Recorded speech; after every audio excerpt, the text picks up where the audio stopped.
Hi friends, myself Prajeesh Kannan. Learn GS with P K എന്ന നിങ്ങളുടെ സ്വന്തം ക്ലാസ് റൂമിലേക്ക് എൻ്റെ എല്ലാ പ്രിയപ്പെട്ട കൂട്ടുകാർക്കും സ്വാഗതം. നമ്മൾ ഇന്ന് പഠിക്കാൻ പോകുന്നത് ഇന്ധനങ്ങളെ കുറിച്ചിട്ടാണ്. രസതന്ത്രം നമ്മുടെ നിത്യജീവിതവുമായി ബന്ധപ്പെടുത്തി വരുമ്പോൾ PSC പരീക്ഷയിൽ ധാരാളമായിട്ട് ഇന്ധനങ്ങളുമായി ബന്ധപ്പെട്ട ക്വസ്റ്റ്യൻസ് പലപ്പോഴും ചോദിച്ച് കണ്ടിട്ടുണ്ട്. അതുകൊണ്ട് അതിൽ ചോദിക്കാൻ സാധ്യതയുള്ള പ്രധാനപ്പെട്ട ക്വസ്റ്റ്യൻസും ആൻസറും നമുക്ക് ഇന്ന് ഡിസ്കസ് ചെയ്തു പോകാം. അപ്പോൾ നമുക്ക് മറ്റ് ടോപ്പിക്കുകളുടെ ഡിസ്കഷൻ ഒന്നുമില്ലാതെ നേരെ ടോപ്പിക്കിലേക്ക് പോകാം.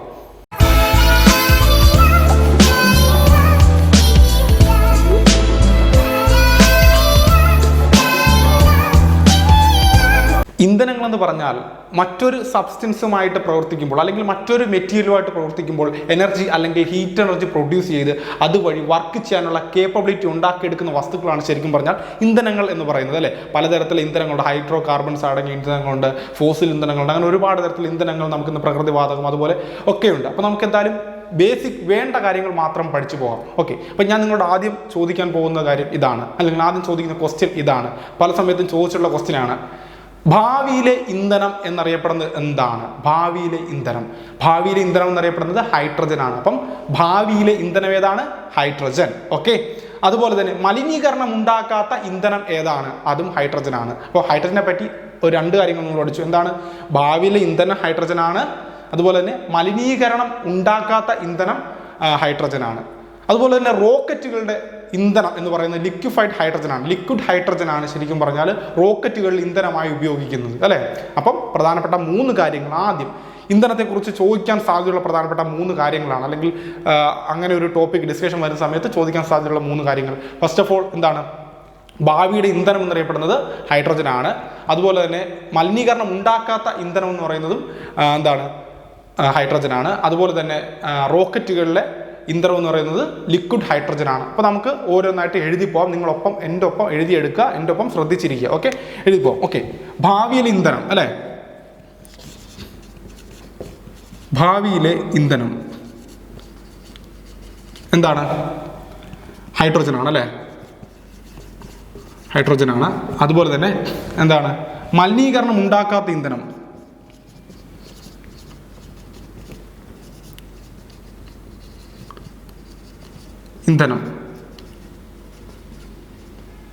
അതും ഹൈഡ്രജൻ ആണ്. ഭാവിയിൽ ഇന്ധനം ഹൈഡ്രജൻ, മലിനീകരണം ഉണ്ടാക്കാത്ത ഇന്ധനം ഹൈഡ്രജൻ ആണ്.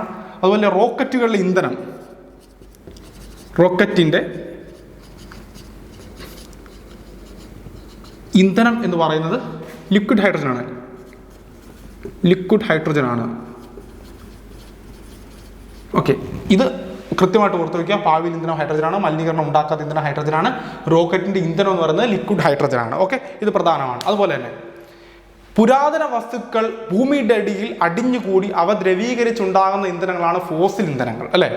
ഫോസിൽ ഇന്ധനങ്ങൾ, നമ്മുടെ പെട്രോൾ എന്നൊക്കെ പറയുന്നത് ഫോസിൽ ഇന്ധനത്തിൽ ഉദാഹരണമാണ്, അല്ലേ? അപ്പോൾ എന്താണ് ഫോസിൽ ഇന്ധനം എന്ന് പറയുന്നത്? ഭൂമിക്കടിയിലെ പുരാതന ജൈവ അവശിഷ്ടങ്ങൾ അടിഞ്ഞുകൂടി ഉണ്ടാകുന്നവയാണ് ഫോസിൽ ഇന്ധനങ്ങൾ. അത് ഓർത്ത് വെച്ചാൽ മതി. എല്ലാവർക്കും അറിയാം ഫോസിൽ ഇന്ധനങ്ങൾ എന്താണ്. നമ്മൾ പണ്ട് തൊട്ടേ ക്ലാസ്സിൽ പഠിക്കുന്നതാണ്. എന്താണ്? ഭൂമിക്കടിയിലെ ജൈവ വസ്തുക്കൾ അടിഞ്ഞുകൂടി അല്ലെങ്കിൽ അവ ദ്രവീകരിച്ചുണ്ടാകുന്നതാണ് ഫോസിൽ ഇന്ധനങ്ങൾ എന്ന് പറയുന്നത്, അല്ലേ? ഇനി ഭൂമിക്കടിയിലെ ഇന്ധനങ്ങളുടെ അപരിഷ്കൃത രൂപമാണ് പെട്രോളിയം. അപ്പോൾ പെട്രോളിയം എന്താണ്? പെട്രോളിയം ഭൂമിക്കടിയിലെ ഇന്ധനങ്ങളുടെ അപരിഷ്കൃത രൂപം അല്ലെങ്കിൽ പരിഷ്കരിക്കാത്ത രൂപമാണ് പെട്രോളിയം. ഓക്കെ, ഈ പെട്രോളിയം എന്ന വാക്കിൻ്റെ അർത്ഥം എന്താണ്? പെട്രോളിയം എന്ന വാക്കിൻ്റെ അർത്ഥം പാറ എന്നാണ്. എന്താണ്? പെട്രോളിയം എന്ന വാക്കിൻ്റെ അർത്ഥം എന്താണ്? പാറ. അപ്പൊ എന്താണ് പെട്രോളിയം? ഭൂമിക്കടിയിലെ എന്താണ്? ഇന്ധനത്തിന്റെ ശുദ്ധീകരിക്കാത്ത രൂപമാണ് അല്ലെങ്കിൽ അപരിഷ്കൃത രൂപമാണ് ശരിക്കും പറഞ്ഞാൽ പെട്രോളിയം എന്ന് പറയുന്നത്. ഈ പെട്രോളിയം എന്ന വാക്കിൻ്റെ അർത്ഥം എന്ന് പറയുന്നത് എന്താണ്? പാറ എന്നാണ്. എന്താണ്? പാറ. ഓക്കെ, അത് ഓർത്ത് വയ്ക്കുക. അതുപോലെ തന്നെ ഈ പെട്രോളിയം എന്ന പദം ആദ്യമായിട്ട് ഉപയോഗിച്ച ശാസ്ത്രജ്ഞനാണ് ജോർജ് ബൗർ. ആരാണ്? George Bauer. ആരാണ്? George Bauer. പുതിയ വേർഡാണെന്നുണ്ടെങ്കിൽ അത് വീണ്ടും വീണ്ടും റിപ്പീറ്റ് ചെയ്ത് പറയുക. അപ്പൊ പെട്രോളിയം എന്ന പദം ആദ്യമായി ഉപയോഗിച്ച വ്യക്തി ആരാണ്? George Bauer. George Bauer. Okay, നമുക്ക് എഴുതാം, അല്ലേ? ഫോസിൽ ഇന്ധനങ്ങൾ എന്താണെന്ന് നിങ്ങൾക്ക് അറിയാം. അത് നമുക്ക് എഴുതേണ്ട കാര്യം എന്താണ്? പെട്രോളിയത്തിന്റെ മറ്റു പേര്, പെട്രോളിയം എന്ന വാക്കിന്റെ അർത്ഥം അത് എഴുതണം. പെട്രോളിയം എന്ന വാക്കിന്റെ അർത്ഥം, പെട്രോളിയം എന്ന വാക്കിനർത്ഥം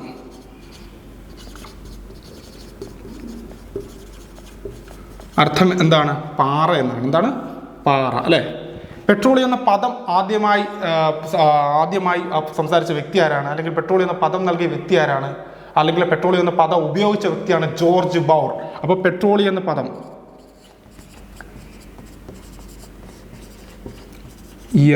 പദം ആദ്യമായി ഉപയോഗിച്ചത്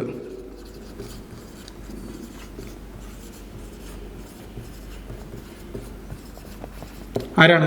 ജോർജ് ബൗർ എന്ന ശാസ്ത്രജ്ഞനാണ് ജോർജ് ബൗർ.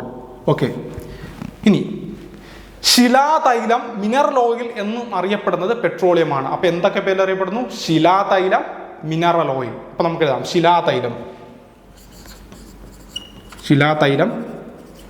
അതുപോലെ തന്നെ മിനറൽ ഓയിൽ. അപ്പോൾ പ്രധാനപ്പെട്ട രണ്ട് പേരിൽ അറിയപ്പെടുന്നു. എന്താണ്?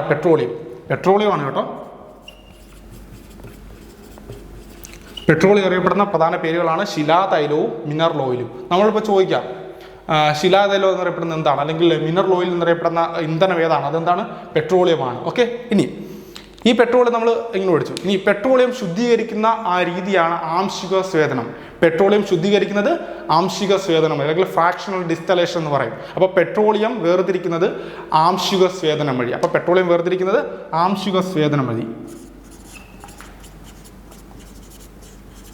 പെട്രോളിയം വേർതിരിക്കുന്നത് എന്താണ്? ആംശിക സ്വേദനം മതി.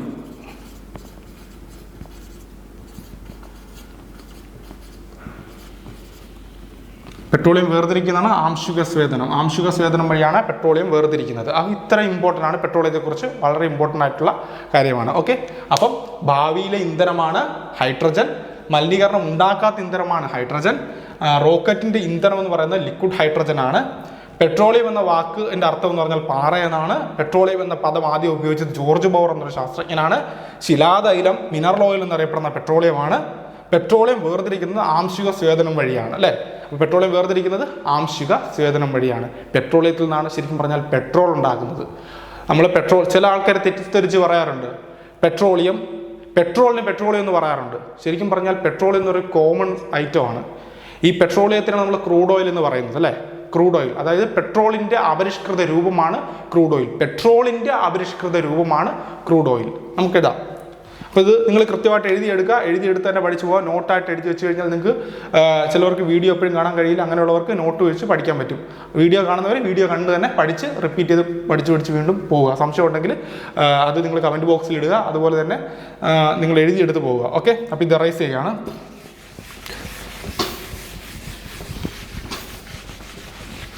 പെട്രോളിൻ്റെ പരിഷ്കരിക്കാത്ത രൂപം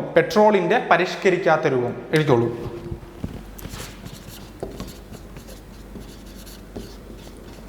പരിഷ്കരിക്കാത്ത രൂപം.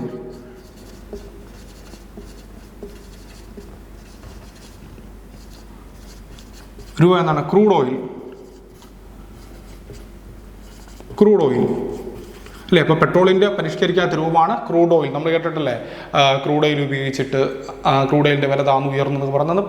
മൊത്തത്തിൽ ഇതിൽ നിന്നാണ് ബാക്കി എല്ലാ സാധനങ്ങളും എടുക്കുന്നത്. ഇതൊരു അസംസ്കൃത വസ്തുവാണ്. പെട്രോളിൻ്റെ അസംസ്കൃത വസ്തുവാണ് പറയുന്ന ക്രൂഡ് ഓയിൽ നിന്നാണ് നമുക്ക് വിവിധ തരത്തിലുള്ള ഐറ്റംസ് കിട്ടുന്നത്. അത് നമുക്ക് വഴിയെ പഠിക്കാം. ഓക്കെ, ഇനി പെട്രോളിൻ്റെ ഗുണനിലവാരം അളക്കുന്ന യൂണിറ്റ് ഏതാണ്? പെട്രോളിൻ്റെ ഗുണനിലവാരം അളക്കുന്ന യൂണിറ്റാണ് ഒക്ടെയ്ൻ നമ്പർ. എന്താണ്? പെട്രോളിൻ്റെ ഗുണനിലവാരം അളക്കുന്ന യൂണിറ്റ് ഏതാണ്? Octane number.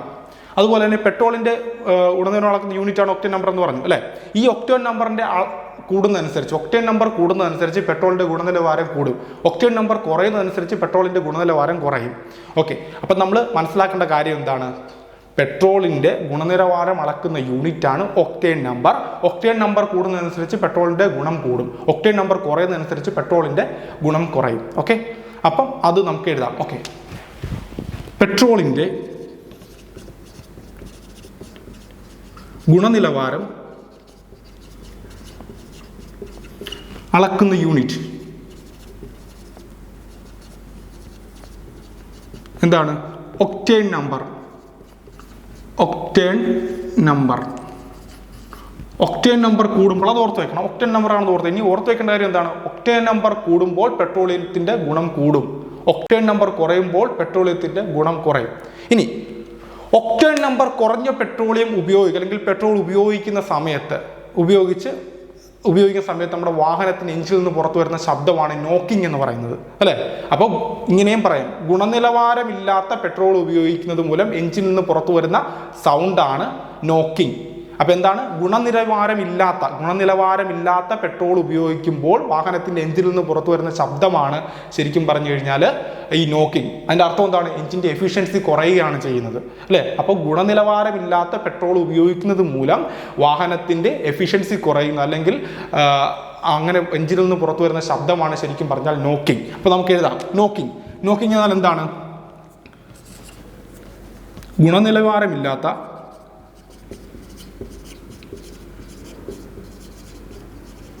പെട്രോൾ ഉപയോഗിക്കുമ്പോൾ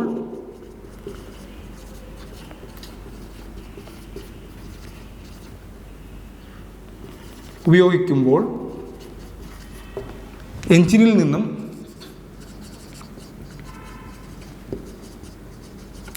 പുറത്തു വരുന്ന ശബ്ദം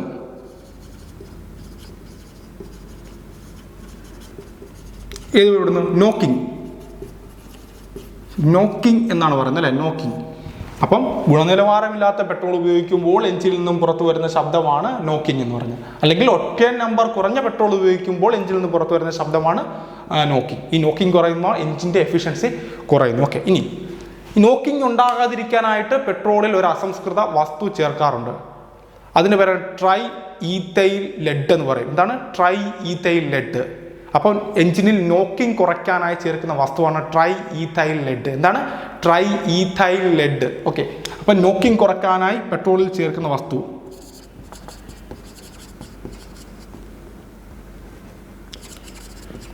നോക്കിംഗ് കുറയ്ക്കാനായി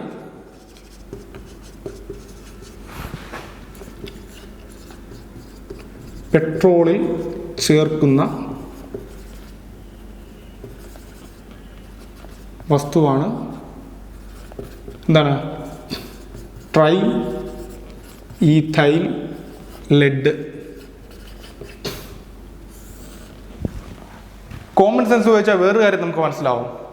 ഈ ഗുണനിലവാരം കുറയുന്ന പെട്രോൾ നമ്മൾ എടുത്തിട്ട് ആ എഞ്ചിൻ്റെ നോക്കിംഗ് കുറയ്ക്കാനായിട്ട് ഈ സാധനം അങ്ങോട്ട് ചേർക്കും. ഇത് ട്രൈ ഈഥൈൽ ലെഡ്. ഇത് ചേർക്കുമ്പോൾ ഇതിനകത്തൊരു ലെഡ് കണ്ടന്റ് ഉണ്ട്. ഇതൊരു ലെഡ് കണ്ടന്റ് ഐറ്റംസ് ആണ്, ഒരു സബ്സ്റ്റൻസ് ആണ്. അതുകൊണ്ട് തന്നെ ഈ ലെഡ് വാഹനങ്ങളുടെ പുകയിലൂടെ പുറത്തു വരികയും നമുക്ക് പലതരത്തിലുള്ള അംശങ്ങൾ മണ്ണിൽ കലർത്തി നമുക്ക് പലതരത്തിലുള്ള രോഗങ്ങൾ ഉണ്ടാക്കുകയും ചെയ്യുന്നു. അപ്പം എങ്ങനെ മണ്ണിൽ ലെഡ് ഉണ്ടാകുന്നു എന്നുള്ളൊരു പ്രധാന ഘടകം ഈ ഒരു കണ്ടന്റാണ്. ട്രൈ ഈഥൈൽ ലെഡാണ് അതിന് പ്രധാന കാരണം. എന്താണ് നോക്കിംഗ്, അല്ലേ? നോക്കിംഗ് കുറയ്ക്കാനായി പെട്രോളിൽ ചേർക്കുന്ന വസ്തുവാണ് ഈ ട്രൈ ഈഥൈൽ ലെഡ് എന്ന് പറയുന്നത്. അതുകൊണ്ട് അപ്പം ഗുണനിലവാരം കുറഞ്ഞ പെട്രോളായാലും നമുക്ക് ഉപയോഗിക്കാൻ പറ്റും. കാരണം എന്താണ് ഈ ട്രൈ ലെഡ് ഈഥൈൽ ചേർക്കുന്നത് കൊണ്ട് എന്ത് പറ്റും? അതിനകത്ത് നോക്കിംഗ് ഉണ്ടാകത്തില്ല. അപ്പോൾ നമ്മൾ വിചാരിക്കും നല്ല ക്വാളിറ്റി ഉള്ള ഐറ്റം ആണെന്ന് വിചാരിച്ചിട്ട് നമ്മൾ ഉപയോഗിക്കും. ഇനി പെട്രോളിയത്തിൽ നിന്ന് വേർതിരിച്ചെടുക്കുന്ന മറ്റു വസ്തുക്കൾ ഏതെല്ലാമാണ്? ഡീസൽ, പാരാഫിൻ വാക്സ്, അതുപോലെ lubricant oil, petroleum grease, diesel. ഇതൊക്കെയാണ് ശരിക്കും പറഞ്ഞു കഴിഞ്ഞാൽ പെട്രോളിയത്തിൽ നിന്ന് ലഭിക്കുന്ന ബൈ പ്രോഡക്ട്സ്. അപ്പോൾ നമുക്ക് പെട്രോളിയത്തിൻ്റെ ബൈ പ്രോഡക്ട്സ് നോക്കാം, അല്ലേ? പെട്രോളിയത്തിൽ നിന്ന് വേർതിരിച്ചെടുക്കുന്ന വസ്തുക്കൾ നോക്കാം. പെട്രോളിയത്തിൽ നിന്ന് വേർതിരിച്ചെടുക്കുന്നവ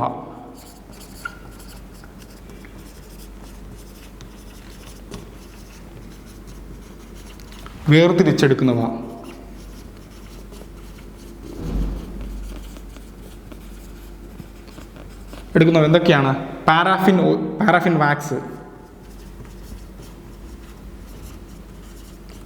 വാക്സ്, അല്ലേ? അതുപോലെ ലൂബ്രിക്കൻ്റ് ഓയിൽ,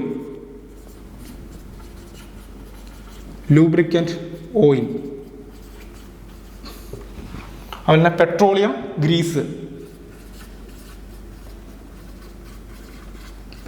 ഗ്രീസ്, അതുപോലെ ബെൻസീൻ ഉണ്ട്,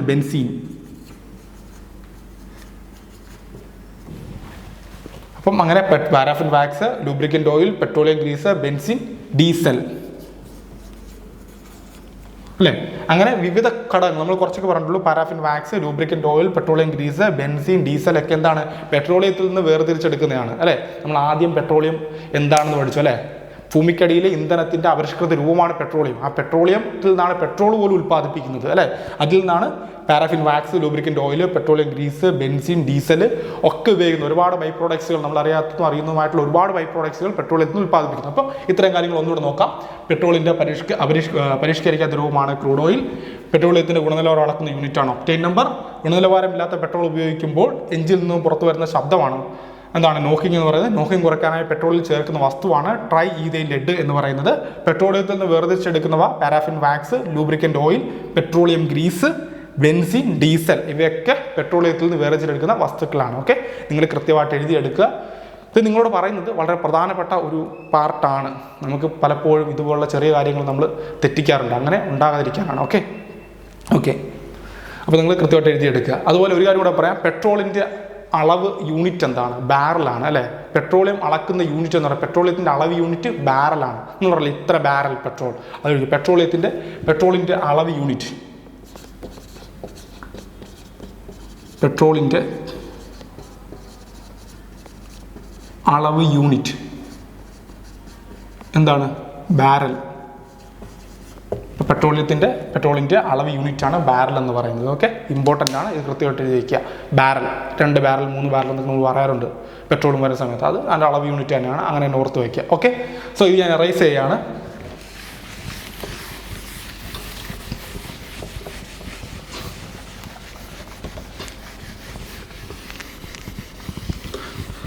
ഓക്കെ, ഇത് ഇമ്പോർട്ടൻ്റ് ആയിട്ടുള്ള പോയിന്റുകളാണ്. സോ അതിനുമുമ്പ് ഞാനൊരു കാര്യം പറഞ്ഞോട്ടെ, നിങ്ങൾ ഇതുവരെ ഈ ചാനൽ സബ്സ്ക്രൈബ് ചെയ്തിട്ടില്ല എന്നുണ്ടെങ്കിൽ, എൻ്റെ ക്ലാസ്സുകൾ നിങ്ങൾക്ക് ഇഷ്ടമാകുന്നുണ്ടെങ്കിൽ നിങ്ങൾ ധൈര്യമായിട്ട് ഈ ചാനൽ സബ്സ്ക്രൈബ് ചെയ്യുക.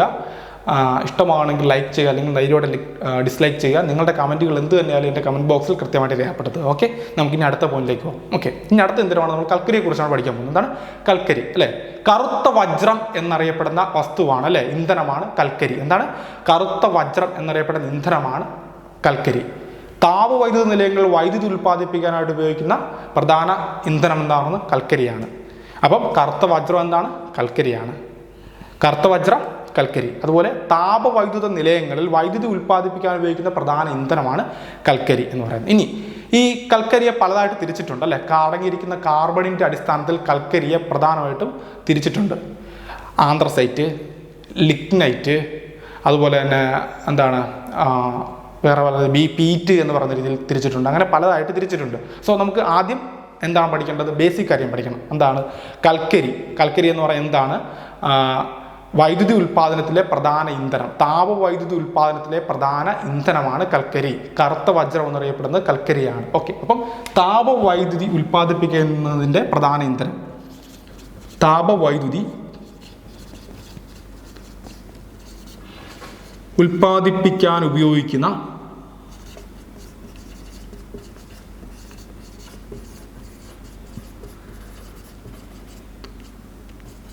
പ്രധാന ഇന്ധനമാണ് കൽക്കരി അല്ലേ. താപവൈദ്യുതി ഉൽപ്പാദിപ്പിക്കാൻ ഉപയോഗിക്കുന്ന പ്രധാന ഇന്ധനമാണ് കൽക്കരി എന്ന് പറയുന്നത് അല്ലേ. കറുത്ത വജ്രം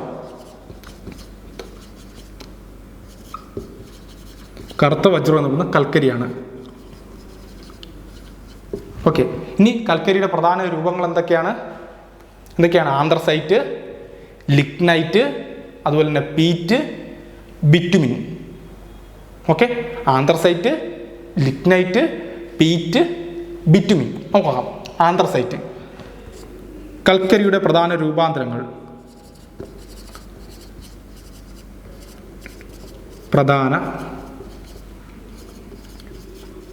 രൂപാന്തരണങ്ങൾ ഇതൊക്കെയാണ്. ആന്ത്രസൈറ്റ്, ലിഗ്നൈറ്റ്, ബിറ്റുമിൻ,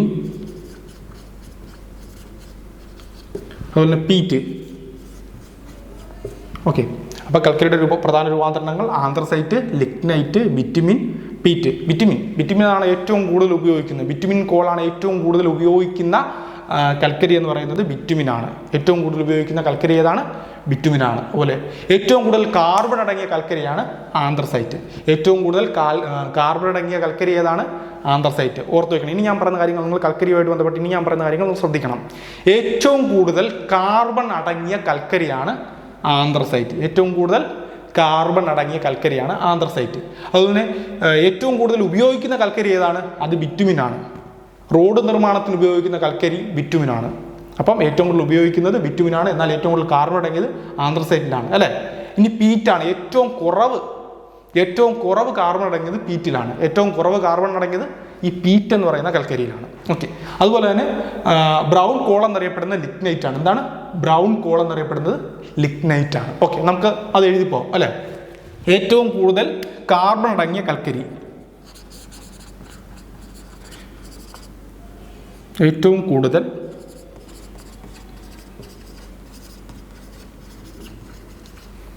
അടങ്ങിയ കൽക്കരി ഏതാണ്? ആന്ത്രസൈറ്റ്. ഏറ്റവും കുറവ്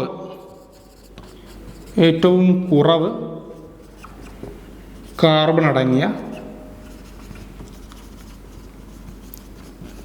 കൽക്കരി ഏതാണത്? പീറ്റാണ് അല്ലേ. ഏറ്റവും കൂടുതൽ ഉപയോഗിക്കുന്ന കൽക്കരി, ലോകത്ത് ഏറ്റവും കൂടുതൽ ഉപയോഗിക്കുന്ന കൽക്കരി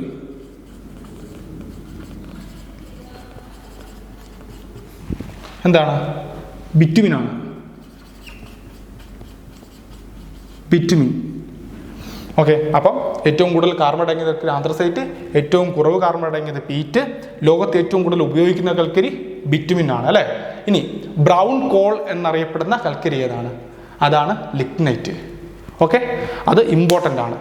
കൽക്കരി ആദ്യമായി ഉപയോഗിച്ച രാജ്യം അത് ചൈനയാണ്. ചൈനക്കാരാണ് ആദ്യമായിട്ട് കൽക്കരി ഉപയോഗിച്ചത്. സോ അത് നിങ്ങൾ ഇത്ര എഴുതിയെടുക്കുക. നമുക്ക് അത് വഴിയെ പറഞ്ഞു തരാം. ഞാൻ വീണ്ടും എഴുതിയെടുക്കുക എന്ന് പറയുന്നത് നിങ്ങൾക്കൊരു നോട്ടാകണം. ഇത് നോട്ടായിട്ട് ആ നോട്ട് നിങ്ങൾ പഠിക്കണം.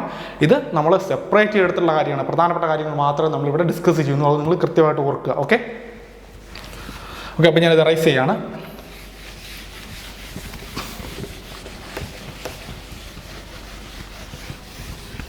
കൽക്കരി ആദ്യമായി ഉപയോഗിച്ച രാജ്യം ഏതാണ്?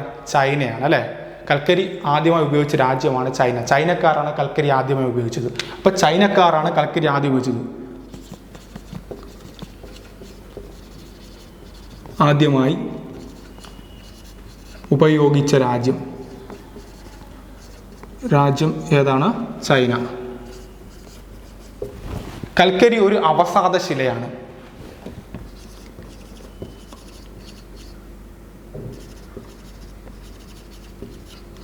അവസാദ ശിലയാണ് കൽക്കരി. എന്താണ്? ആദ്യം ഉപയോഗിച്ച രാജ്യം ചൈനയാണ്. കൽക്കരി ഒരു അവസാദ ശിലയാണ് അല്ലെ. അവസാദ ശിലയ്ക്ക് എക്സാമ്പിളാണ് ശരിക്കും പറഞ്ഞാൽ ഈ കൽക്കരി എന്ന് പറയുന്നത്. പല പാറകൾ തുറന്നിട്ടല്ലേ നമ്മൾ എടുക്കുന്നത്, ഖനനം ചെയ്തെടുക്കുന്നത്. ഇത് ഖനനം ചെയ്തെടുത്തത് ചൈനക്കാരാണ്, ഉപയോഗിച്ചതും ചൈനക്കാരാണ്. അതൊരു അവസാദ ശിലയാണ് അല്ലേ. ഇനി ബ്രൗൺ കോൾ എന്നറിയപ്പെടുന്നത് എന്താണ്? ബ്രൗൺ കോൾ എന്നറിയപ്പെടുന്നത് ലിഗ്നൈറ്റ് ആണ്.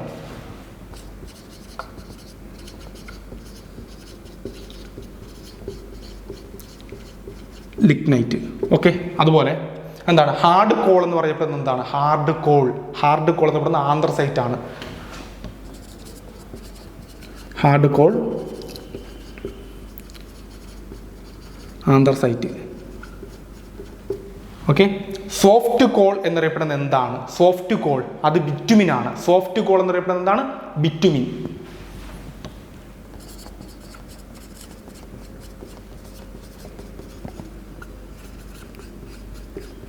ബിറ്റുമിനാണ് സോഫ്റ്റ് കോൾ എന്നറിയപ്പെടുന്നത് അല്ലേ. ഇനി ബ്രൗൺ കോൾ ആയിട്ടുള്ള ലിഗ്നൈറ്റ് ഖനനത്തിന് പ്രശസ്തമായ തമിഴ്നാട്ടിലെ സ്ഥലം.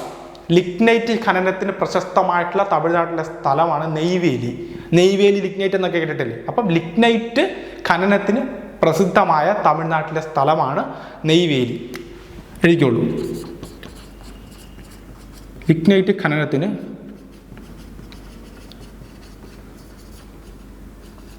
പ്രസിദ്ധമായ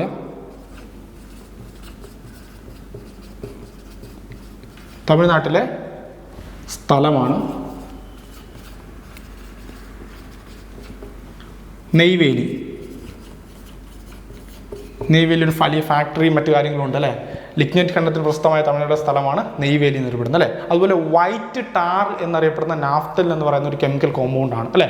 അപ്പോൾ വൈറ്റ് ടാർ എന്നറിയപ്പെടുന്നത് നാഫ്തൽ. അത് വിളിക്കും വൈറ്റ് ടാർ.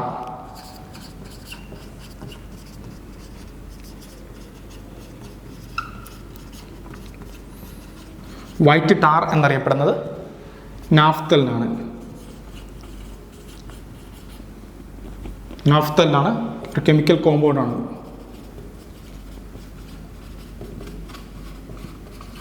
വൈറ്റ് ടാർ എന്നറിയപ്പെടുന്നത് നാഫ്തലിനാണ് ഒരു കെമിക്കൽ കോമ്പൗണ്ട് ആണ്. ഓക്കെ. കൽക്കരി ആദ്യം ഉപയോഗിച്ച രാജ്യം ചൈനയാണ്. കൽക്കരി ഒരു അവസാദശിലയാണ്. ബ്രൗൺ കോൾ എന്നറിയപ്പെടുന്ന ലിഗ്നൈറ്റ് ആണ്. ഹാർഡ് കോൾ എന്നറിയപ്പെടുന്ന ആന്ത്രസൈറ്റ് ആണ്. സോഫ്റ്റ് കോൾ എന്നറിയപ്പെടുന്ന ബിറ്റുമിനാണ്. ലിഗ്നൈറ്റ് ഖണ്ഡത്തിന് പ്രശസ്തമായ തമിഴ്നാട്ടിലെ സ്ഥലമാണ് നെയ്വേലി. വൈറ്റ് ടാർ എന്നറിയപ്പെടുന്നത് നാഫ്തലിനാണ്, അല്ലെങ്കിൽ അതൊരു കെമിക്കൽ കോമ്പൗണ്ട് ആണ്. വൈറ്റ് ടാർ എന്നറിയപ്പെടുന്നത് നാഫ്തലിനാണ്. ഇത്രയും കാര്യങ്ങൾ വളരെ ഇമ്പോർട്ടൻ്റ് ആണ്. ഈ പഠിപ്പിക്കുന്ന എല്ലാം ഇമ്പോർട്ടൻ്റ് ആണ്. എങ്കിലും ഇത് പ്രത്യേകം ഓർക്കണം. ബ്രൗൺ കോളൊക്കെ ചോദിച്ചിട്ടുണ്ട്. ബ്രൗൺ കോൾ എന്നറിയപ്പെടുന്ന കൽക്കരി ഇനം ഏതാണ്? ലിഗ്നൈറ്റ്. ഹാർഡ് കോൾ എന്നറിയപ്പെടുന്നത് ആന്ത്രസൈറ്റ്. സോഫ്റ്റ് കോൾ എന്നറിയപ്പെടുന്നത് ബിറ്റുമിൻ. ഓക്കെ. ഏറ്റവും കൂടുതൽ ഉപയോഗിക്കുന്നത് ബിറ്റുമിൻ ആണ് അല്ലേ. ബിറ്റുമിനസ് കോളാണ് ഏറ്റവും കൂടുതൽ ഉപയോഗിക്കുന്നത്. ഓക്കെ. അപ്പം വളരെ ഇമ്പോർട്ടൻ്റ് ആണ്. അതുപോലെ തന്നെ ഈ കൽക്കരിനെ നമ്മൾ ഫ്രാക്ഷണൽ ഡിസ്റ്റിലേഷൻ അല്ലെങ്കിൽ ആ സ്വേദനം നമുക്ക് ചെയ്യുമ്പോൾ നമുക്ക് പലതരത്തിലുള്ള പ്രോഡക്റ്റുകൾ കിട്ടാറുണ്ട്. Coal gas, coke, ammonia. അത് എഴുതി വെച്ചോ. അതായത് കൽക്കരിയെ ആംശിക സ്വേദനത്തിന് വിധേയമാക്കുമ്പോൾ നമുക്ക് ലഭിക്കുന്ന പദാർത്ഥങ്ങൾ, കൽക്കരി സ്വേദനത്തിന് വിധേയമാകുമ്പോൾ നമുക്ക് ലഭിക്കുന്ന പദാർത്ഥങ്ങൾ ഏതൊക്കെയാണ്? Coal gas, ammonia, coke. By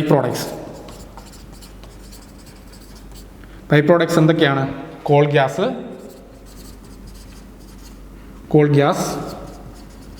അതുപോലെ തന്നെ അമോണിയ, കോക്ക്. ഇത്ര സാധനങ്ങൾ നമുക്ക് ബൈ പ്രോഡക്ട്സ് ആയിട്ട് കിട്ടുന്നത്. കൽക്കരിയുടെ ബൈ പ്രോഡക്ട്സ് ആയിട്ട് ആംശിക സ്വേദനം ചെയ്യുമ്പോൾ നമുക്ക് കിട്ടുന്നതാണ് എന്താണ്? കോൾ ഗ്യാസ്, അമോണിയ, കോക്ക് എന്നറിയപ്പെടുന്നത് പ്രധാനപ്പെട്ട ബൈ പ്രോഡക്ട്സ് ആണ് എന്തിൻ്റെ? കൽക്കരിയുടെ. ഓക്കെ. ഇമ്പോർട്ടൻ്റ് ആണ്. അപ്പോൾ ഞാനിത് റൈസ് ചെയ്യാണ്, നിങ്ങൾ എഴുതിയെടുത്തു ഞാൻ വിചാരിക്കുന്നു. സോ നമുക്ക് കുറേ കാര്യങ്ങൾ പഠിക്കാൻ പറ്റും.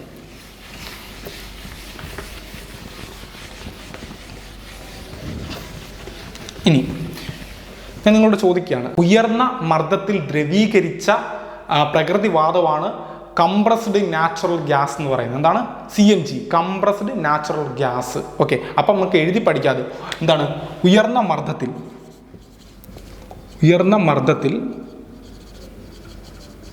ദ്രവീകരിച്ച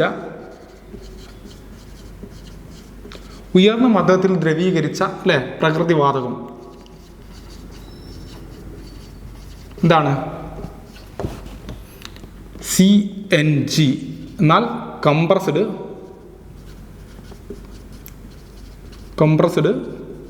natural gas compressed natural gas എന്ന് പറയും അല്ലേ. അതുപോലെ തന്നെ പാചകവാതകമായി ഉപയോഗിക്കുന്നത് LPG ആണ്. എന്താണ്? Liquid petroleum gas. LPG, liquid petroleum gas. പാചകവാതകം അല്ലേ. പാചകവാതകം ഉപയോഗിക്കുന്നത് LPG. അപ്പോൾ പാചകവാതകം എന്താണ്? LPG. പാചകവാതം LPG. ഈ പാചകവാതകത്തിലെ പ്രധാന ഘടകങ്ങൾ എന്തൊക്കെയാണ്? ബ്യൂട്ടൈനും പ്രൊപ്പൈനും. നമുക്ക് എഴുതാം പാചകവാതകത്തിലെ പ്രധാന ഘടകങ്ങൾ.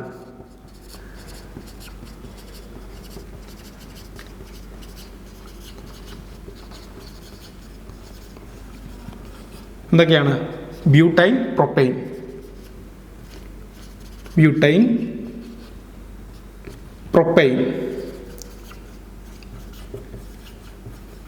ഓക്കെ.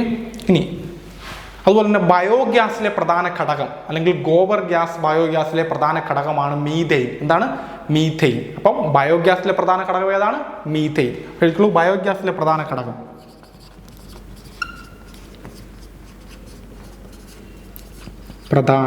ഘടകം എന്താണ്? മീഥെയിൻ. ഓക്കെ. അപ്പം ഉയർന്ന മർദ്ദത്തിൽ ദ്രവീകരിച്ച പ്രകൃതിവാതകമാണ് CNG അല്ലെങ്കിൽ കംപ്രസ്ഡ് നാച്ചുറൽ ഗ്യാസ്. പാചകവാതകം എന്നറിയപ്പെടുന്ന LPG ആണ്. പാചകവാതകത്തിലെ പ്രധാന ഘടകം എന്നറിയപ്പെടുന്ന ബ്യൂട്ടൈനും പ്രൊപ്പൈനുമാണ്. ബയോഗ്യാസിലെ പ്രധാന ഘടകം എന്ന് പറയുന്നത് മീഥെയിൻ ആണ്. അതുപോലെ തന്നെ പാചകവാതക സിലിണ്ടറിൻ്റെ ചോർച്ച അറിയാനായിട്ട് ഗ്യാസിൽ അല്ലെങ്കിൽ LPGയിൽ ചേർത്ത് കൊടുക്കുന്ന രാസവസ്തുവാണ് ഈഥെയിൽ മെർക്യാപ്റ്റൻ. അത് വളരെ ഇമ്പോർട്ടൻ്റ് ആണ്, ചോദിച്ചിട്ടുണ്ട് പലതവണയും. എന്താണ് ഈഥൈൽ മെർക്യാപ്റ്റൻ എന്ന് പറയുന്നത്? പാചകവാതക സിലിണ്ടറിൻ്റെ ചോർച്ച അറിയാനായി ചേർക്കുന്ന കെമിക്കൽ സബ്സ്റ്റൻസ് ആണ് ഈഥൈൽ മെർക്യാപ്റ്റൻ. അപ്പോൾ അത് എഴുതിക്കോളൂ. പാചകവാതക സിലിണ്ടറിൻ്റെ